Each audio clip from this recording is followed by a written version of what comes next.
CM MUDA case ಬಗ್ಗೆ ಕೇಂದ್ರ ಸಚಿವ ಪ್ರಹ್ಲಾದ್ ಜೋಶಿ ಅವರು ಪ್ರತಿಕ್ರಿಯೆ ಕೊಟ್ಟಿದ್ದಾರೆ. ಏನಾದರೂ ಮಾಡಿ ತನಿಖೆಯಿಂದ ತಪ್ಪಿಸಿಕೊಳ್ಳೋದಕ್ಕೆ ಸಿಎಂ ಪ್ರಯತ್ನಿಸ್ತಾ ಇದ್ದಾರೆ ಅನ್ನೋದು ಅವರು ಪ್ರತಿಕ್ರಿಯೆ. ರಾಜ್ಯಪಾಲರ ಆದೇಶದ ವಿರುದ್ಧ ಹೈಕೋರ್ಟ್ಗೆ ಹೋದ್ರು, ಆದ್ರೆ ರಾಜ್ಯಪಾಲರ ನಡೆಯನ್ನ ಹೈಕೋರ್ಟ್ ತೆಗೆದು ಹಾಕಿಲ್ಲ. ಅಂದ್ರೆ ಹೈಕೋರ್ಟ್ ಎತ್ತಿ ಹಿಡಿತಲ್ಲ, ಅದನ್ನ ಅವ್ರು ಹೇಳ್ತಾ ಇದ್ದಾರೆ. ಸಿಎಂ ನಿಯಮಗಳನ್ನ ಉಲ್ಲಂಘಿಸಿದ್ದಾರೆ ಅಂತ ಹೈಕೋರ್ಟ್ ಹೇಳಿದೆ.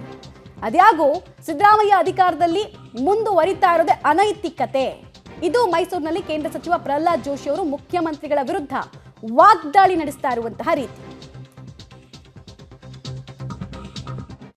ಮೂಡಾ ಹಗರಣದಲ್ಲಿಯೂ ಸಹಿತ ಏನಾದರೂ ಮಾಡಿ ತನಿಖೆಯಿಂದ ತಪ್ಪಿಸಿಕೊಳ್ಬೇಕಂತ ಪ್ರಯತ್ನ ಮಾಡ್ತಾ ಇದ್ದಾರೆ ಹೊರತಾಗಿ ಅದರಲ್ಲಿ ಸತ್ಯಾಸತ್ಯತೆಯನ್ನು, ಯಾಕಂದರೆ ಅವರು ಅದರಲ್ಲಿ ಹೈಕೋರ್ಟಿನ ಏನು ಸ್ಯಾಂಕ್ಷನ್ನದ ವಿರುದ್ಧವಾಗಿ, ಮಾನ್ಯ ರಾಜ್ಯಪಾಲರ ಸ್ಯಾಂಕ್ಷನ್ನ ವಿರುದ್ಧವಾಗಿ ಕೋರ್ಟ್ಗೆ ಹೋದಾಗ ಹೈಕೋರ್ಟ್ ಏನು ಟಿಪ್ಪಣಿಯನ್ನು ಮಾಡಿದೆ, ಈ ಟಿಪ್ಪಣಿಯನ್ನು ಅಂದರೆ ಈ ಕಾಮೆಂಟನ್ನು ಇನ್ನೂ ಯಾವ ಕೋರ್ಟು ತೆಗೆದುಹಾಕಿಲ್ಲ. ಅಂದರೆ it stands good against mister Siddaramaiah. ಹಾಗಾಗಿ ಈ ರೀತಿಯಾದಂಥ ಒಂದು ಭ್ರಷ್ಟಾಚಾರದಲ್ಲಿ ತೊಡಗಿ ಅದಕ್ಕೆ ರಾಜ್ಯದ ಉಚ್ಚ ನ್ಯಾಯಾಲಯ ಇದರಲ್ಲಿ ಇರ್ರೆಗ್ಯುಲಾರಿಟೀಸ್ ಆಗಿದೆ ಅಂತ ಹೇಳಿದ ನಂತರ ಅಧಿಕಾರದಲ್ಲಿ ಮುಂದುವರಿತಾ ಇರೋದೇ ಒಂದು ಅತ್ಯಂತ ಅನೈತಿಕ. ಮೂಡಾ ಹಗರಣದಲ್ಲಿಯೂ ಸಹಿತ stand is very clear. This all political which hunting. ಸರ್ಕಾರದ ಬಗ್ಗೆ ಯಾರು ಮಾತಾಡಂಗಿಲ್ಲ ಅಂತ ಹೇಳಿದ್ರು ಕೂಡ ಡಿ ಸುಧಾಕರ್ ಅವರು ನಿನ್ನೆ ಒಂದು ಸ್ಟೇಟ್ಮೆಂಟ್ ಕೊಟ್ಟಿದ್ದಾರೆ. 5 ವರ್ಷ ನಾವೇ ಸಿಎಂ ಅಂತ ಹೇಳಿದ್ದಾರೆ.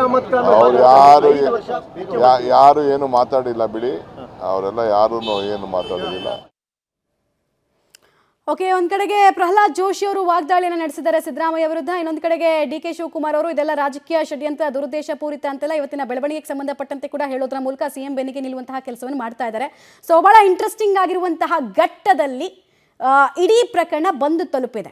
ಮೂಡಾ ಹಗರಣಕ್ಕೆ ಸಂಬಂಧಪಟ್ಟಂತೆ ಸಿಬಿಐ ವಿಚಾರದಲ್ಲಿ ಹೈಕೋರ್ಟ್ ಕೊಡುವಂತಹ ತೀರ್ಪು ಸಿದ್ದರಾಮಯ್ಯ ಅವರ ರಾಜಕೀಯ ಭವಿಷ್ಯವನ್ನು ಕೂಡ ನಿರ್ಧರಿಸಬಲ್ಲಬಹುದಾದಂತಹ ಶಕ್ತಿ ಹೊಂದಿದೆ.